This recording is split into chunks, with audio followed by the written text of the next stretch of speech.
কেৰেলা খেতিৰে স্বাৱলম্বিত হোৱাৰ পথ নিদৰ্শন দাঙি ধৰিছে গণেশপুৰ গাঁৱৰ তিনিজন আদৰ্শ খেতিয়কে।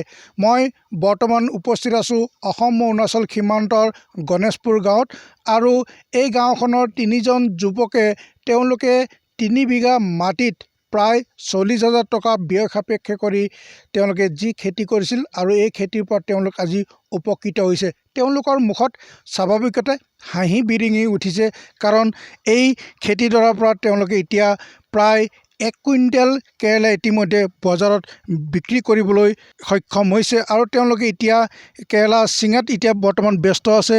দুজন কৃষকে এইদৰে কেৰেলা খেতি কৰি তেওঁলোকে এক সুন্দৰ নিদৰ্শন দাঙি ধৰিছে। যি সময়ত নিবনুৱা যুৱক যুৱতীসকলে বহিৰাজ্যত ঢাপলি মেলিছে কৰ্মসূত্ৰে আৰু নিজৰ গাঁওখনতে এইদৰে 3 বিঘা মাটিত প্ৰায় 40,000 টকা ব্যয় সাপেক্ষে তেওঁলোকে এইদৰে কেৰেলা খেতি কৰিছে আৰু যিসকল নিবনুৱা যুৱক আছে তেওঁলোকৰ বাবে আদৰ্শৰ স্বৰূপ হৈ পৰিছে।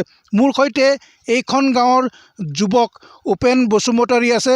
তেওঁৰ পৰাই কথাখিনি পোনপটীয়াকৈ জানিব বিচাৰিম। তেওঁলোকৰ বন্ধু দুজনৰ নাম কি আৰু তেওঁলোকে এই খেতি কৰাৰ সময়ত কিমান কষ্ট হৈছিল আৰু এতিয়া কিমান লাভান্বিত হৈছে আৰু তেওঁলোকৰ মুখত এতিয়া হাঁহি বিৰিঙি উঠা পৰিলক্ষিত হৈছে। কি ক'ব? আপোনালোকে খেতি কৰিছে, আদৰ্শ দেখুৱাইছে আপোনালোকে। নমস্কাৰ। আমি মানে 3জন লগ হৈ কিনি কামটো কৰিছে আৰু না কেৰেলা খেতি। এইটো মানে কেৰেলা বিটটো মানে 13/15 আৰু না মানে সৰুজাত। এইটো মানে 3 বিঘা কৰি আছে আৰু ইয়াত। আপোনাৰ বন্ধু দুজনৰ নাম কি? উজিত বড়ো আৰু সুজিত গয়াৰী। তিনিজনে কৰিছে? 3জন, হয়। কিমান টকা ব্যয় হৈছিল এইটো? 40,000।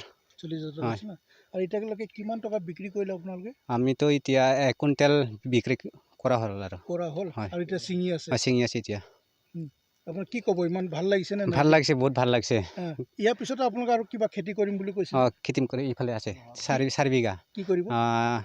জহা ফল আৰু জিকা আৰু বেঙেনা, 3টা জাতৰ। যেতিয়া বৰষুণ পৰিব, হয়। এতিয়া আপোনাৰ কষ্ট হৈছে, বৰষুণ নাই। কষ্ট হৈ আছে আৰু কষ্ট হৈছে মানে ইফালে মটৰ পানী আনিছে আৰু না। তেওঁ কৈছে যে এতিয়া যিহেতু বৰষুণ নাই তাৰ বাবে অকণমান খেতিডৰা ৰঙা চুকোৱা হৈ পৰিছে। কিন্তু তেওঁলোকে এই খেতি উঠাৰ পিছতেই তেওঁ ওচৰতে থকা 4 বিঘা মাটিত ভোল, জিকা আৰু বেঙেনা খেতি কৰিব বুলি তেওঁলোকে খৰধৰ কৰিছে।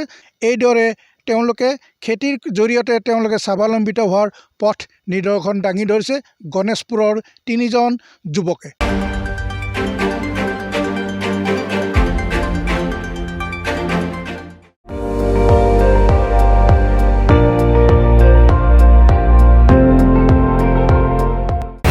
আপুনি চাই আছে ND24, সৰ্বশ্ৰেষ্ঠ নহয় সৰ্বোত্তমৰ দৌৰত।